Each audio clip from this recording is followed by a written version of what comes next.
Archetypes are inborn universal models of individuals, actions, and personalities that influence human behavior.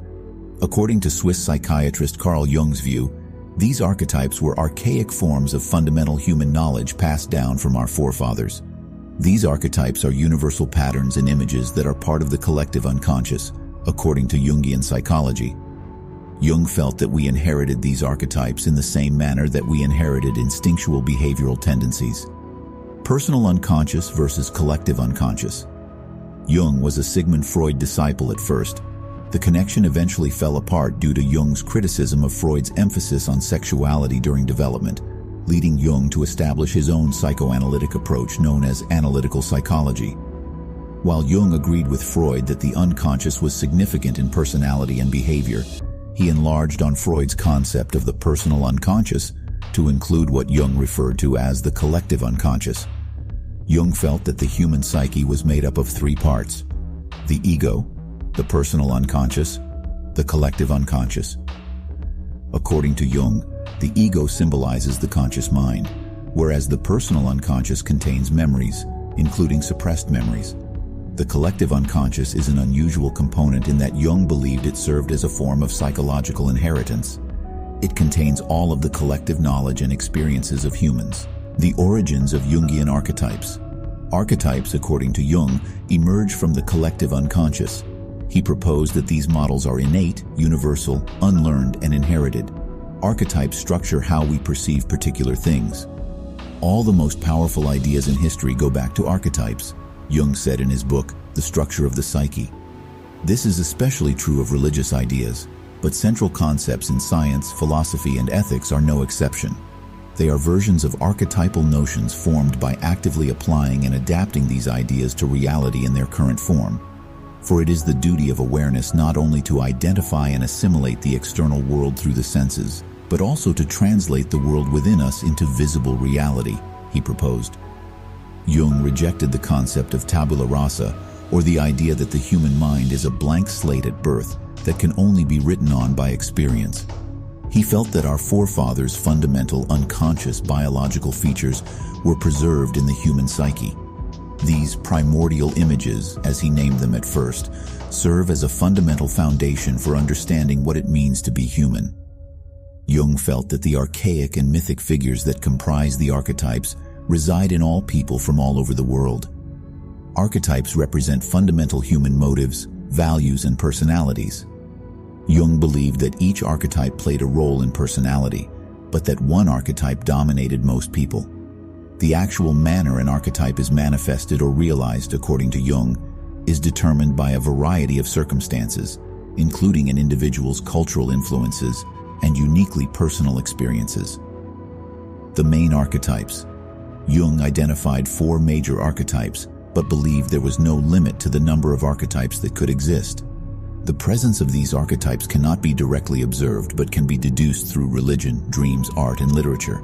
The persona, shadow, anima, animus, and self are Jung's 4 primary archetypes. The persona. Our persona is how we present ourselves to the rest of the world. The term persona comes from a Latin word that means mask. However, it is not a literal mask. The persona represents all of the various social masks we wear in different groups and situations. It protects the ego from unfavorable images. According to Jung, the persona can present in dreams in several forms. Children learn throughout their development that they must behave in specific ways in order to fit in with society's expectations and norms. The persona grows as a social mask to contain all of the primal cravings, impulses, and feelings that are not socially acceptable. The persona archetype enables people to adapt to their surroundings and integrate into the society in which they live. However, identifying too strongly with this archetype might cause people to lose sight of their genuine self. The shadow. The shadow is a Jungian archetype made up of sexual and life drives. The shadow is a component of the unconscious mind that is made up of repressed beliefs, vulnerabilities, desires, impulses, and flaws. The shadow emerges from our attempts to conform to cultural standards and expectations. This archetype comprises everything that is not only objectionable to society, but also to one's own personal beliefs and ideals. Envy, greed, bigotry, hatred, and hostility are all examples of negative emotions. Jung proposed that the shadow can come in dreams or visions in various forms. It could take the form of a snake, a monster, a devil, a dragon, or another dark, wild, or exotic figure. This archetype is frequently defined as the psyche's darker side, embodying wildness, confusion, and the unknown. These hidden qualities, Jung believed, are present in all of us, though people occasionally ignore this aspect of their own psyche and instead project it onto others. The anima or animus. In the male brain, the anima is a feminine image, while in the female psyche, the animus is a male picture. The anima animus symbolizes the true self rather than the image we project to others, and is the primary channel of connection with the collective unconscious. Jung felt that both physiological and social forces influenced the development of sex roles and gender identities. Jung proposed that the animus and anima archetypes were also involved in this process. The animus, according to Jung, symbolizes the masculine aspect in women, whereas the anima represents the feminine aspect in males. These iconic images are inspired by both the communal and personal unconscious. Personal experience with wives, girlfriends, sisters, and moms contributes to more personal images of women. However, in many societies, men and women are encouraged to conform to conventional, often rigid gender norms. Jung proposed that discouraging men from exploring their feminine sides and women from exploring their masculine sides harmed psychological development. The syzygy, or divine couple, is the union of anima and animus. The syzygy is symbolic of completion, unification, and totality. The self. The self is an archetype that embodies an individual's combined unconsciousness and consciousness. Jung frequently depicted himself as a circle, square, or mandala.